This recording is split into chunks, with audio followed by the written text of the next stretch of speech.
Oke, review sedikit. Berarti tadi kita sudah sampai di mana worship leader sudah ketemu nih dengan para penata layan yang lain, dengan tim worshipnya, sudah di-sharingkan hati atau tema atau passion yang sedang ada di worship leader, dan sekarang masuk ke persiapan lagunya secara teknis sampai apa yang dibayangkan atau yang ada di dalam pemikiran passion dari si worship leader memang nyata terjadi dan satu tim siap untuk memimpin. Nah, ini Pak David bisa sharing bagaimana proses dari titik tadi sampai ke memang jadi siap semua. Jadi di-talk sama si worship leader, yes, we are ready. Nah, silakan, Pak. Ya, memang begini. Jadi di dalam proses kita berbagi tentang apa yang menjadi arahan, apa yang menjadi panduan dari Tuhan kepada rekan-rekan kita, memang kita tidak bisa begini nih, tidak bisa 100% mereka akan sama burn-nya itu sama dengan kita sama begitu, enggak bisa 100% begitu kadang-kadang begitu ya. Gitu Nggak ya. semudah itu Ferguson katanya. Tapi Jadi, ada yang langsung ngomong, Pak. Ada yang ngomong, loh, ya. tapi aku ada yang diem tapi gitu ya. Ini lebih repot loh. Betul. Dia diem aja, karena dengan begitu maka nanti waktu mensupport nggak 100% ya, nggak amen gitu, nggak satu tim.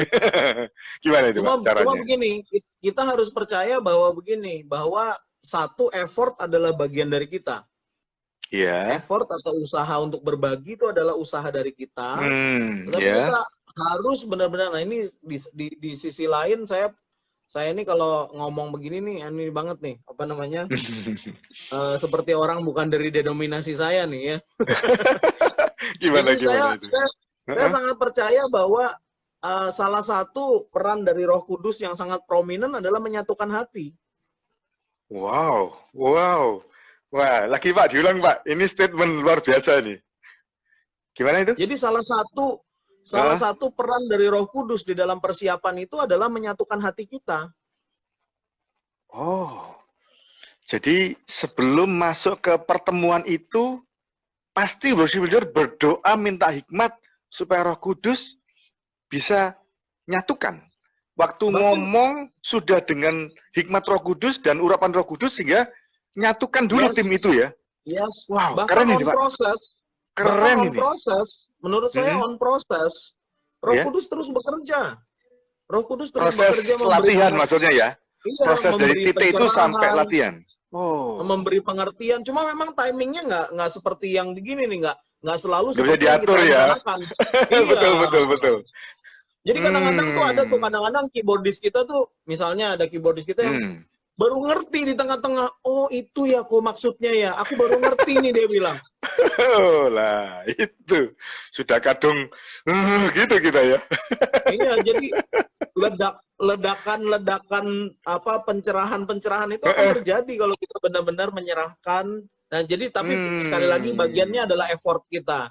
Artinya kita mengkomunikasikan. Tetap kita mengusahakannya. Ya. Kita mengkomunikasikan ide kita dengan clear tentu saja, dengan systematically kita menjelaskan ide kita. Harus bisa mengkomunikasikan. Ya. Yes, itu bagian dari pembelajaran kita. Kita juga sebagai gembala harus seperti itu. Kan saya gembalanya. Betul. Kan saya gembalanya. Salah satu tugas saya menggembalakan adalah menjelaskan begitu kan, memberikan pemahaman pada mereka. Nah, ketika dalam proses memberikan pemahaman itu, nah kita percaya bahwa Roh Kudus terus-menerus bekerja, tidak hanya di hati kita, kan, tapi juga di mereka. Kadang-kadang loh, Ko Erwin, ini tidak hanya, kadang-kadang Roh Kudus memberi pengertian dan teguran pada saya. Bahwa ada yang saya salah nih. Wah, ini butuh humility ya, humble ya. Iya. Untuk tetap bisa dengar gitu ya. Dan ketika saya salah, saya tidak ragu untuk mengkoreksi, karena saya tahu itu adalah Roh Kudus yang mengingatkan gitu ya. Bicara, begitu. Ini barusan terjadi nih, kita lagi diskusi latihan begitu ya. Ada satu setlist lagu begitu yang sudah biasa pakai ritme ini nih, gayanya sudah seperti ini nih. Jadi waktu itu MD-nya saya Pak Eldo. Dia udah ini nih, dia lupa ritmenya apa gitu. Terus saya datang agak terlambat begitu, dan ketika mereka sudah latihan, dan ketika saya datang tanya nih, Fit, ini lagu ini apa ya ritmenya ya, gayanya apa ya, lupa gue, dia bilang. Oh, terus saya bilang aja, oh ini gayanya, saya bilang. Oh gitu ya. Nah, waktu dicoba begitu ya, waktu kita latihan begitu, terus setelah latihan, entah mengapa Eldoni langsung ngomong begitu, Fit, kayaknya ini ya, coba pakai ritme ini, coba Fit. Aku merasa bahwa dalam hal ini dia lebih suportif dengan ininya, dengan nuansa yang ingin dibawa dengan teksnya itu. Cita-citanya tuh dapet, Fit, begitu. Aku ngerti bahwa ini adalah, ini kamu mau cari megahnya, gagahnya nih. Tapi aku merasa bahwa ini kita perlu mengedepankan sukacita ini begitu di dalam aransemen kali ini. Saya renungkan sebentar, kita coba yuk. Dan ketika dicoba, oh iya bener ya, oh iya bener ya. Dan itu klop aja. Nah, itu yang saya bilang peran Roh Kudus menyatukan itu tadi. Iya. Jadi memang harus terbuka juga ketika worship leader ini sudah punya gambaran, punya segalanya. Tapi di dalam proses ketika ada masukan, usulan, bahkan seperti itu kan penyempurnaan, itu butuh juga openness ya, keterbukaan dari si worship leader untuk menerima masukan, memikirkan, merenungkan, dicoba, kalau memang lebih baik, kenapa tidak begitu ya. Nah, ini penting sekali. Nah, saya tertarik untuk menanyakan sejauh apa worship leader itu dari persiapan tadi untuk tentang arah musicality-nya, Pak. Jadi seperti tadi, Bapak pinginnya ini seperti ini, ternyata ada masukan, ini lebih baik dikedepankan ininya, dengan merubah irama menjadi lebih tegas di sisi ini, bukan ininya. Akhirnya Bapak terima juga. Nah, sejauh apa worship leader ketika memilih lagu dan menetapkan lagu itu memikirkan musikalitasnya, termasuk aransemen, ritmenya, terus suasana ya, supaya orkestrasinya seperti apa. Kan kayaknya worship leader sudah punya gambaran. Nanti depannya gini, tengah-tengah saya ngomong gini, kita nyanyi lagu ini, jemaat akan begini, nanti klimaksnya begini. Nah, itu kan boleh ya. Memang begitu kan worship leader ya. Sudah kayak produce sebuah acara gitu kan. Ya. Nah, bagaimana dengan kalau seperti itu kita sudah punya gambaran tuh secara musiknya. Nanti musiknya gini, ada jeng-jengnya di sini, trompet. Nah, itu sejauh apa? Atau nggak usah terlalu banyak itunya. Nanti pokoknya tinggal ngomong itu urusannya pemusik deh. Karena saya lihat Pak, ada worship leader yang musician, artinya dia musicality tinggi. Jadi gambaran dia itu sudah lengkap sama aransemen. Tapi ada worship leader yang cuma mengarahkan point to point, yaitu tema, milih lagu, step by step-nya lagu sampai ke klimaks, tapi dia tidak punya gambaran atau memang bukan musisi. Jadi dia wes di luar ini urusan pemusik, wes mau diapain irama apa, ya dia tinggal ngikut. Resikonya memang ketika pemusiknya tidak tepat memilih seperti tadi, itu kan malah memaksimalkan. Kalau pemusiknya nggak tepat menembak kepada tujuan yang di-sharingkan, jadi nggak tepat kan nantinya. Nah, kalau worship leader-nya nggak pernah care dengan itu, ya udahlah. Loh, akhirnya yang rugi adalah set list atau satu set pujian ibadah itu, Pak. Gimana? Musikalitasnya sampai bagaimana worship leader bertanggung jawab? Kalau buat saya begini, sekali lagi worship leader dia atau lead worshipper, jadi yang lebih dahulu menyembah begitu ya, lead worshipper. Kalau buat saya yang penting adalah dia tahu apa maksud dia memilih lagu ini dan kaitannya dengan ibadah ini. Itu satu paling penting. Arah. Oke. Arah. Nah, sekarang kalau tentang musikalitas, saya rasa ini case by case begitu. Case by case karena tidak selalu seorang WL dapat MD atau music director yang pandai ya, atau yang luas pengetahuannya, yang fleksibel, tidak selalu. Atau kadang juga begini, kadang juga si MD juga, si WL juga, saya maunya gini nih, tapi nggak tahu gimana caranya. Kalau itu memang pasrah ya. Ya, jadi ini masalah kerjasama. Nah, tetapi yang mau saya komunikasikan di dalam pertanyaan ini adalah bagaimana si WL dan si MD itu memahami bahwa prinsipnya adalah begini.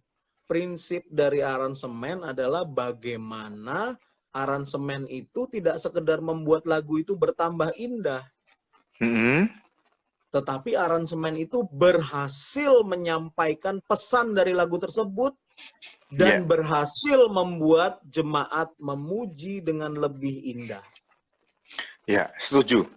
Ini juga ada istilah yang saya bahas beberapa kali, namanya rearrangement, Pak. Jadi lagu aslinya itu kan sudah beraransemen. Itu udah jelas yang diomongkan atau yang dipresentasikan akan jelas dari kata-kata dan sebagainya. Karena orang yang membuat rekaman pertama pasti memikirkan cukup jauh untuk mengemas lagu itu menjadi apa yang dia mau, message-nya. Tapi ada satu sisi yang saya sebut rearrangement tadi, itu kita memakai lagu yang sama dengan niat kita, dengan tujuan kita. Jadi kita bisa merubah musikalitasnya menjadi seperti lagu yang lain, sesuai dengan tujuan kita. Nah, ini yang tadi Bapak bilang kita membutuhkan MD yang bekerja sama, yang memaksimalkan, gitu ya. Dan saya kira ini sangat baik ketika memang para pelayan Tuhan ini punya tujuan, punya passion, punya poin yang memang harus dikedepankan. Jadi itu hal yang penting untuk disajikan begitu. Nah, yang masak ini 2 orang ini dengan serius. Kalau cuman ya sudah, oh lagu yang sama, ayo main, irama ini ya, ayo main, dicoba. Akhirnya latihan mungkin setengah jam selesai. Menurut saya latihan itu di samping mengetahui, memastikan bahwa sudah tahu lagu, sudah bisa nyanyi semua, tapi itu tadi mendapatkan hype to hype, lagu ke lagu, termasuk rearrangement di mana kita memberikan suasana yang berbeda ke lagu yang sama, disajikan sesuai tujuan kita. Saya kira ini boleh ditambahkan ketika tadi Bapak bilang kerjasama antara WL dengan MD ini ya Pak ya. Ya. Dan itu setuju saya. Harusnya dipersiapkan di sebelum masuk latihan, atau waktu latihan itu kita olah di situ. Setelah Bapak sharing, setelah WL sharing, baru oh kalau gitu lagu ini gitu. Atau sebelumnya sudah disiapkan aransemennya oleh MD. Biasanya gini, biasanya kalau saya ini praktek saya sehari-hari nih ya. Nah, ini contoh ini. Kalau saya ada event, bertugas ya. Ada tugas gitu ya, ada tugas. Biasanya saya akan menyediakan waktu untuk kira-kira pokoknya lebih dulu begitu ya. Saya nggak tahu durasinya gimana. Pokoknya saya akan bertemu dengan MD-nya dulu. Saya akan ngobrol dulu dengan MD-nya. Nah, ini penting ini ya. Jadi saya komunikasi dulu dengan MD-nya, terus kita biasanya ya hal-hal yang teknis ya, yang sederhana, misalnya nyari kunci, lalu mengatur sequence. Nah, kita lakukan bersama. Ya sebenarnya saya bisa lakukan sendiri. Saya bisa lakukan sendiri, sebenarnya cari kunci, ngatur sequence itu bisa lakukan sendiri. Tapi kalau memang ada beberapa hal yang spesial, yang khusus, yang dimana MD-nya juga saya berharap kontribusi dari dia, maka saya akan make time begitu untuk satu session itu untuk ketemu sama dia aja. Terus kita brainstorm di sana. Wah, ini penting ya. Jadi di sini ketika worship leader dianggap orang utama, orang pertama, dan punya hak untuk mengatur dan menentukan, di sini sudah muncul sebuah kerendahan hati untuk meminta kerjasama kepada MD-nya ya. Kalau di tempat latihan mungkin kayaknya lebih berkuasa, ini begini-begini. Tapi kalau ini kan ya diajak ngomong-ngomong sebelumnya. Saya kira sebuah kerendahan hati yang luar biasa nih seorang worship leader kalau mau begini. Jarang, Pak. Mungkin jarang ya. Dan seringkali begini, Pak Erwin. Seringkali ini justru di sini kita bertumbuh bersama dengan MD kita, bertumbuh secara rohani loh. Ya. Efeknya ada ke situ juga nanti ya. Yes. Kita percaya bahwa kita bertumbuh bersama, kita menggumuli hal yang sama, itu membuat kita, bahkan kadang-kadang nggak jarang begini, ada saya yang punya pengalaman iman, ada dia yang punya pengalaman iman, itu bisa mewarnai dan membumbui masuk di sana. Jadi sama-sama bertumbuh ya nantinya ya. Sama-sama bertumbuh, yes. Wah, ini luar biasa sharingnya ya. Jadi sampai sini berarti worship leader dan MD paling tidak sudah sehati, sudah sama-sama punya passion untuk di-sharingkan kepada para pelayan Tuhan yang lain dan kemudian bersama-sama bekerja sama cooperation untuk menjadikan semua itu terrealisasi. Tapi intinya sudah dipersiapkan secara menyeluruh dari lagu sampai musik untuk dilatih itu dengan sangat serius. Saya kira Tuhan sangat suka dengan keseriusan kita, keexcellencean kita ini dalam mempersiapkan. Ini sudah poin gitu kan. Wah, ini thank you banget loh Pak. Ini poin-poin yang di luar. Ya. Karena Tuhan juga sangat serius mengasihi kita terlebih dahulu. Amin. Wah.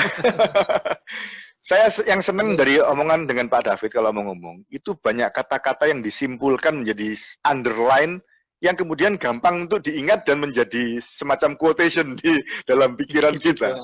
Jadi pinter banget Bapak membuat underline, jadi menyimpulkan jadi kata yang plek masuk gitu. Terakhir Pak, untuk Pak David, terakhir ini ada ayat di Mazmur yang tertulis begini, besi menajamkan besi, manusia menajamkan sesamanya. Nah, ini menurut Bapak di dalam proses worship leader mempersiapkan sebuah latihan ibadah, dari persiapan sampai pada latihan itu, bagaimana aplikasinya, apakah cocok, apakah tidak? Kalau cocok, apakah terjadi? Kalau terjadi, efeknya apa? Terus mungkin ada pengalaman tentang hal ini. Kalau tadi kan rentan banget ya Pak ya. Jadi worship leader mengajak ngomong, itu rentan sekali untuk terjadi gesekan. Kemudian kita worship leader ini mulai, walaupun sharing itu, ya ketika sharing kan berarti menunjukkan bahwa bukan jadi the boss-nya gitu kan. Berarti kan ada rentan, namanya tidak pernah ketemunya di pelayanan, ini kan karakter beda-beda, akan bisa ada terjadi gesekan. Nah, ayat itu akan seperti apa aplikasinya dalam setiap latihan ibadah Pak? Buat saya begini, buat saya ayat itu berbicara pada saya bahwa sebenarnya konflik itu inevitable, tidak terhindarkan. Tiba-tiba terjadi, tidak bisa balik gitu ya Pak ya? Jadi kita harus dalam kondisi jangan kaget gitu. Kalau bahasa Jermannya tuh ojo gumunan katanya. Kalau terjadi ojo gumun ya Pak ya? Itu harus siap gitu ya. Oke. Ya, karena apa? Karena itu tadi Roma 3:23 kan, semua manusia telah jatuh dalam dosa dan kehilangan kemuliaan Allah. Natur kita adalah orang berdosa. Bukan hanya dia. Kadang-kadang saya juga yang salah. Saya yang salah. Kadang saya yang salah berbicara. Wah, ini kayaknya pengalaman banget ya Pak David ya. Pak David pengalaman banget ini. Yang sampai bisa memunculkan itu. Iya. Jadi maksudnya satu kita prepare. Pertama itu ya, sudah siap tahu. Siap tahu bahwa oh ya, ini kita melayani semuanya masih full time sinners kok semuanya. Kalau sampai muncul, ya memang bisa aja terjadi gitu ya Pak ya. Bisa terjadi. Nah, terus kalau sampai terjadi. Nah, ketika kita menyadari bahwa kita ini full time sinners, artinya full time sinners. Iya, kita semua. Jadi kita ini semua ini kan full time sinners dan kita adalah ini grace addiction gitu. Kita ketergantungan pada anugerah begitu. Pak, istilahnya ini nembak loh Pak. Istilahnya itu kayak nembak kepala jedos gitu. Full time sinners, grace addiction. Iya. Artinya kita sangat bergantung pada anugerah begitu ya. Iya. Oke. Nah, memang dalam posisi ini sebagai leader kita memang dituntut untuk bisa yaitu tadi memahami situasinya dan ini kita mengkondisikan bagaimana kita bisa menghadapi situasi tersebut. Ya, either urusan dengan kita, either urusan antar teman-teman gitu ya. Jadi ada hari-hari kita memang harus bisa sepersekian detik memutuskan bahwa oh ini dia yang salah, ini gue yang salah nih. Dan itu Pak, dan itu Anda boleh lupa Anda boleh lupa apa yang saya omongkan selama beberapa menit, puluhan menit ini. Tapi saya mau bilang bahwa kebergantungan Anda pada pimpinan Roh Kudus itu sangat penting. Ya. Dan itu hasil dari apa? Itu hasil dari ketika Anda nurture hidupmu di dalam kebenaran firman. Nah, pada saat-saat seperti itulah kebenaran itu akan muncul, dan Tuhan bicara. Luar biasa, Pak. Jadi besi menajamkan besi buat saya itu tadi, bahwa kita harus siap untuk bisa menghadapi situasi-situasi yang less than ideal begitu. Salah satunya adalah konflik. Konflik is expected, apalagi di antara seniman ya. Konflik is expected. Nah, makanya itu saya tanyakan. Wah, ini luar biasa ini. Luar biasa. Jadi memang poin-poin ini sangat dibutuhkan untuk kita yang memang ada dalam tim pelayanan, khususnya dalam musik dan pujian. Dari persiapan ternyata worship leader itu tidak main-main. Sangat serius. Bahkan dalam prakteknya tetap menjadi pemimpin yang humble, pemimpin yang bergantung kepada Roh Kudus, dan setiap apa yang dikerjakan adalah hikmat-hikmat yang dia nurture dalam kehidupannya ya Pak ya. Praktek dari hidup dengan rohnya itu ya Pak ya, dengan Roh Kudus itu ya. Jadi memang dituntut untuk dewasa, dituntut untuk berhikmat, tapi tadi Bapak sudah bilang, yang belum sampai sana pun, yaitu proses gitu ya, untuk bisa terus maju di dalam pelayanan ini ya Pak ya. Jadi Pak Erwin, kalau kita bisa nurture inner life kita, pada saat-saat genting seperti itu, inner life itu yang akan keluar. Dan ketika kita memimpin, Pak Erwin, kita bisa memimpin dengan otentik. Karena apa? Karena jemaat tahu persis hidupmu di luar dan di mimbar itu sama. Oh, ini poin lagi nih. Luar biasa nih. Efeknya bisa kemana-mana ya Pak ya. Nurturing, jadi hidup dengan Roh Kudus itu, menyerap Roh Kudus setiap hari itu, efeknya bisa kemana-mana ya. Bisa sangat luas seperti itu ya. Wah, ini luar biasa Pak David. Jadi saya tidak menyangka kalau pembicaraan kita secara simple dan singkat ini, ada hal yang sangat dalam yang harus dihidupi oleh para pemimpin pujian, para yang mempersiapkan ibadah itu, sehingga mereka tahu bahwa apa yang dilakukan tugas mereka itu berharga, serius, dan sangat harus dipertanggungjawabkan dengan benar, gitu ya Pak ya. Wah, luar biasa Pak David. Jadi capek juga nih dengerin, maunya ngobrol santai, ini jadi gak santai dengan Pak David ini. Dapat poin-poin berat terus ini. Tapi untuk Anda yang nggak dapat dari sesi satu tadi, pengen tahu poin-poin besar yang Pak David sharingkan, bisa mengunjungi YouTube channel saya, Erwin J. Krisnanda. Nanti saya akan posting hasil live Instagram ini di YouTube itu, dan Anda bisa dengarkan pelan-pelan, mungkin mau dicatat, terus dipraktekkan. Ini sangat berharga. Ini sore yang sangat berharga. Ya, terima kasih banyak Pak David. Untuk terakhir, 1-2 menit terakhir. Mungkin kalau Pak David ada pertanyaan tentang pelayanan musik dan sound kepada saya, ya kebetulan ini channelnya adalah eProject Music and Sound Consultant, ya mungkin saya bisa berbagi sedikit kalau memang ada pertanyaan. Kalau tidak ada, ya nggak usah Pak. Pertanyaannya gini Pak, bagaimana ini? Apa saja yang harus diperhatikan bagi para produser? Sekarang kan kita ibadah daring ya. Oh ya, ibadah online kan. Nah, jadi di dalam ibadah daring ini, dalam jaringan, ini kira-kira dari sisi sound system, apa saja yang harus diperhatikan oleh para sound engineer begitu, untuk bisa memaksimalkan kualitas dari ibadah daring ini, entah dia secara live stream atau secara recorded. Kalau secara recorded mungkin ini ya, mungkin ya sama seperti recording video ini ya, video klip gitu ya, video musik gitu ya. Tetapi mungkin kalau secara live stream mungkin ada hal-hal yang mungkin saya rasa banyak pendengar yang penasaran nih. Kira-kira apa aja yang harus diperhatikan? Oke, yang pertama, prinsip dalam audio Justru yang berbeda agak jauh adalah live dan yang tidak live. Nah, yang tidak live, kalau live itu kan dalam ibadah, dalam langsung ya, di gedung, memakai sound system yang didengar di dalam gedung itu. Tapi untuk live streaming atau disebut broadcast, itu dekat dengan recording sebenarnya. Bedanya adalah recording itu adalah disimpan, kalau broadcast itu ditayangkan, diposting ulang. Bahkan banyak online ibadah itu yang direkam dulu kan, terus tinggal dipasang di YouTube.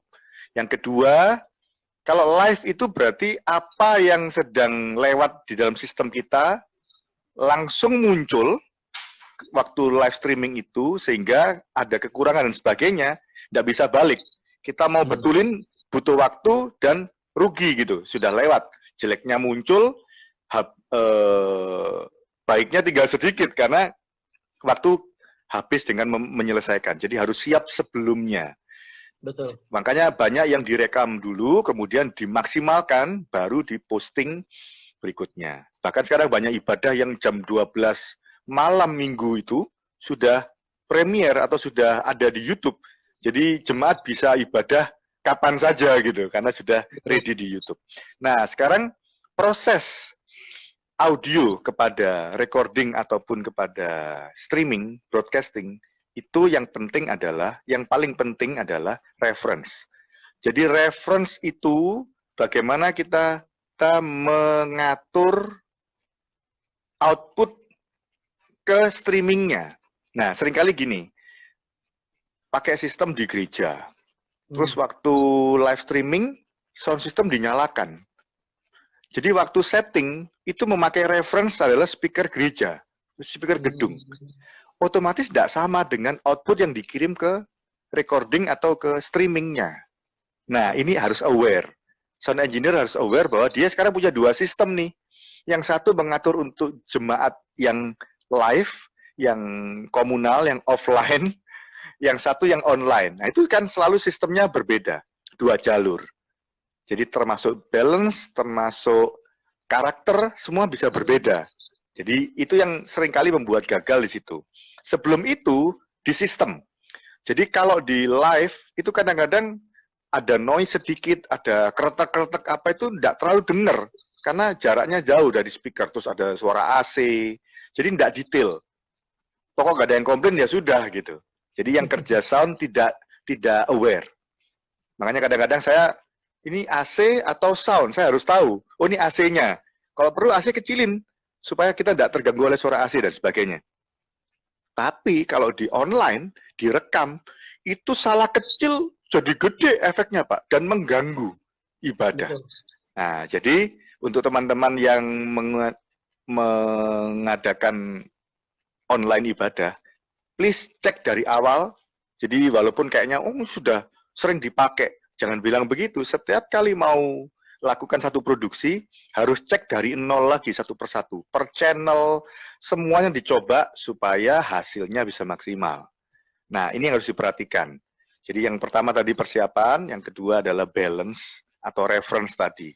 Yang ketiga, kalau bicara produksi itu ada 3. Pre-production, the production, dan post-production. Nah, ini yang memaksimalkan semua hasil produksi, baik recording ataupun yang online streaming, broadcast tadi. Nah, pre-production itu apa? Persiapan supaya alur dari awal sampai habis itu kayak sudah di skenario. Jadi tidak ada kesalahan atau jedah ataupun apapun yang membuat, apalagi kalau online tidak bisa balik. Kalau rekaman masih bisa diedit atau diulang. Tapi kalau online, jangan sampai ada kesalahan dalam produksi. Begitu. Nah, itu pertama, pre-production. Termasuk latihan ibadah. Termasuknya kita sampaikan. Jadi tim pujian persiapkan dengan maksimal. Tim multimedia siapkan alat-alat dan sebagainya. Dicek lagi semua itu dengan maksimal. Itu pre-productionnya. Dalam the production, itu berarti semua bekerja di bidang masing-masing dengan teliti.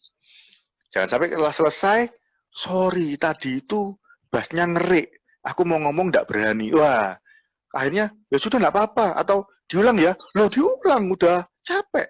Kemarin sempat ada gereja yang setelah selesai, malamnya telepon saya, Pak, ini ada humming seperti ini. Bisa bantu enggak? Kalau seperti ini gimana caranya? Coba kirim ke saya filenya. Saya cek, wah kalau ini nggak bisa nih dari sistem awal kamu sudah nggak aware, nggak teliti dengan sistem. Yang pertama ya sudah kamu posting dulu sebagai pengalaman, lain kali lebih teliti, atau kalau mau excellence, namanya ibadah memberi yang terbaik buat Tuhan, ya ulang. Oh, diulang ya Pak? Loh gimana? Bayangkan cuman masalah audio, harus ulang production Pak. Ya, akhirnya dia runding dengan timnya. Nah, dengan masukan saya tadi, mereka akhirnya mau produksi lagi, artinya mengulang itu. Itu yang susah apa? Passionnya Pak. Orang kalau sudah selesai lego suruh ulang lagi tuh sudah separuh hatinya. Nah, ini harus dihidupkan. Salah satu tugas produser adalah selalu menjaga hype atau suasana para performer ini atau para pelayan Tuhan ini untuk tetap dalam semangat yang dimaui. Itu produsernya. Nah, produser bukan koordinator ya. Produser itu justru seperti sutradara. Dia memberi semangat. Misalnya vokal produser di studio. Itu harus bisa membuat si penyanyi dari start sampai habis tuh passionnya sama dan mengeluarkan ekspresi yang terbaik.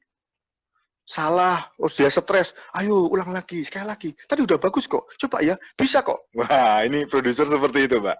Yang ketiga adalah post production. Production selesai, itu belum final. Karena masih banyak yang harus dimaksimalkan. Misalkan audio mixing atau mastering. Terus video editing, kalau itu kalau recorded ya. Jadi itu juga memaksimalkan. Jadi ada gereja-gereja yang ideal banget, mereka nggak pernah atau sampai sekarang pun nggak mau live streaming. Karena dengan tidak live itu bisa lebih maksimal di dalam produksinya. Tapi kalau memang gereja-gereja ini mengandalkan spontaneous atau real time ibadah, jadi sebuah kesalahan ya wajar karena ibadah umum pun bisa salah. Tapi alur, suasana yang didapat mungkin itu diharapkan memang itu urapan yang muncul dalam ibadah itu, yaitu kita bisa harapkan. Karena waktu live artinya ada jemaat, itu kan engagement antara pelayan Tuhan dan jemaatnya itu dapat Pak. Jadi ada interaksi. Memang yang paling sulit di dalam, Pak David pasti mengalami juga. Waktu mimpin ibadah online itu kayak mimpin sopo aku gitu. Jadi engagement dengan jadi tidak ada interaksi balik ke kita, feedbacknya nggak ada. Ketika kita ngomong ada jemaat amin, itu kita kan wah semakin semangat gitu kan. Ini tidak ada kayak ngomong sama tembok gitu. Itu yang paling awal-awal Maret April itu struggle untuk para WL dan pelayan Tuhan musik ini ketika memulai online ibadah. Recorded ataupun tidak recorded pun tetap sulit gitu ya. Jadi itu catatan saya. Jadi ketelitian di dalam mempersiapkan, termasuk ini salah satunya. Saya menemukan banyak ketika, maaf ya, gereja-gereja itu ada yang kalau beli peralatan, ya mungkin sesuai budget gitu, atau milih, kalau fungsinya sama kenapa harus mahal-mahal dan sebagainya. Ternyata, yang tadi saya bilang, untuk broadcast dan recording, itu peralatannya lebih spesifik, di quality, supaya hasilnya detail dan maksimal. Tidak ada kesalahan yang jadi muncul besar karena kesalahan kecil. Makanya peralatan broadcast memang kebanyakan lebih mahal dari yang live gitu, yang pro. Dan variannya tidak lebih banyak. Kalau pro itu mungkin dari yang murah sampai pokoknya fungsinya ada barangnya. Tapi kalau broadcast tidak, kelasnya itu sudah tertentu karena memang dari situlah standar broadcastnya. Jadi peralatannya khusus. Nah, jadi ketika dari yang biasanya ibadah biasa, alat-alatnya sudah kadung beli yang seperti itu, ketika dipakai online, ternyata jadi masalah, Pak. Nah, ini akhirnya harus ganti, harus mengerti apa yang krusial dan sebagainya. Itu jadi penting, ya. Jadi di pre-production, dari persiapan ketelitian sampai ke persiapan materi juga. Di the production-nya itu adalah keseriusan dan ketelitian dalam pelaksanaan, begitu. Memastikan semuanya sesuai alur dan skenario atau arahan dari awal. Post production apabila itu sebuah recording, maka bisa lagi dimaksimalkan baik editing, mungkin yang nggak perlu dibuang, atau yang perlu bisa di-enhance dan sebagainya, sampai kepada rap terakhir untuk diposting di YouTube atau di mana. Saya kira itu Pak, atau ada pertanyaan lain? Memang dalam pengalaman saya beberapa kali ini mungkin udah hampir 10 kali mungkin ya. Oh, iya. Ya, jadi gimana? Beberapa hal yang disebutkan oleh Pak Erwin tadi itu memang muncul begitu. Salah satunya di awal itu bagaimana kita membangkitkan semangat, lalu saya sih selalu bilang sama tim saya bahwa kalian mesti membayangkan bahwa di balik lensa itu adalah jemaat yang menanti pelayanan dari kita begitu. Nah, itu harus konstan kita punya pembayangan, kita punya imajinasi atau tujuan, kita harus dengan konstan memikirkan hal itu agar kita bisa berkonsentrasi dengan baik. Terus yang kedua adalah yang tadi yang itu tidak mudah, Pak. Tidak semua orang bisa itu. Betul. Yang kedua adalah yang resonate dengan saya juga adalah ketika ini ada dua sistem yang berbeda. Nah, saya sering kesulitan nih karena biasanya produser hanya mengutamakan yang masuk ke dalam rekaman. Betul. Dan yang monitor nih seadanya begitu kan. Betul. Padahal kan kita sebagai WL kan, saya sebagai WL saya membutuhkan kadang-kadang kenyamanan untuk memimpin, betul. Enggak cuma ngomong kenyamanan nih, kadang-kadang kita butuh kick-nya nih. Oh, iya. Kita butuh kick-nya atau kadang-kadang penekanannya, kita butuh clarity-nya, kita butuh teksturnya. Nah, itu betul. Kayak saya kemarin komplain, saya nggak bisa dengar piano nih karena saya butuh teksturnya, saya bilang. Karena tekstur itu berpengaruh sekali sama tempo, saya bilang. Betul. Nah, jadi itu tadi resonate sekali tadi apa yang di-share-kan oleh Pak Erwin tadi. Dan saya setuju sekali bahwa gereja harus benar-benar serius mempersiapkan peralatannya. Bahkan saya hari-hari ini sedang mempersiapkan minimal ada 2 komunitas dan gereja yang memutuskan menjadi gereja online, Pak. Jadi mempersiapkan sebuah studio yang akan menjadi, mereka bikin ibadahnya di situ. Walaupun tidak ada jemaat, tapi mereka niat bahwa membuat ibadah online yang serius. Jadi ruangan yang benar-benar studio, yang bisa untuk live ibadah, dan di live stream dan sebagainya dari studio tersebut. Jadi semuanya adalah standard studio dan broadcast, tapi isinya adalah membuat konten ibadah. Ini luar biasa loh Pak, sesuatu yang baru yang muncul di masa ini di mana gereja-gereja menjadi aware bahwa menjadi berkat tidak hanya pada komunitas di depan gedung atau di depan dibatasi oleh tembok-tembok gedung saja. Sekarang yang harusnya bisa 200 orang tinggal 100 yang menikmati live pelayanannya. Tapi di luar sana ribuan orang yang menanti pelayanan yang sama begitu. Jadi keseriusan pelayanan ini sekarang tidak hanya pada gedung di depan kita, tapi di mana-mana. Dan ini at least saya ada 2 lagi dipersiapkan untuk memang membuat ibadah-ibadah yang baik, kreatif, dan menjadi berkat kemana-mana. Tidak dibatasi oleh gedung mereka begitu. Ini luar biasa. Dari dulu kan tidak berpikir seperti ini ya. Itu butuh kreativitas, butuh pemikiran seperti konten, poin yang mau dibagikan, terus waktu kerja, semuanya Pak. Jadi keseriusan ini saya pikir kita perlu dukung. Ya, seperti itu. Oke, Pak David.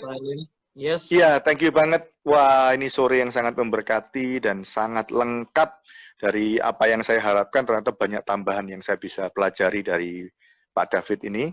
Oke, teman-teman, sore ini kita selesai dengan Pak David. Jangan lupa untuk like dan subscribe YouTube channel saya supaya bisa tetap belajar di situ.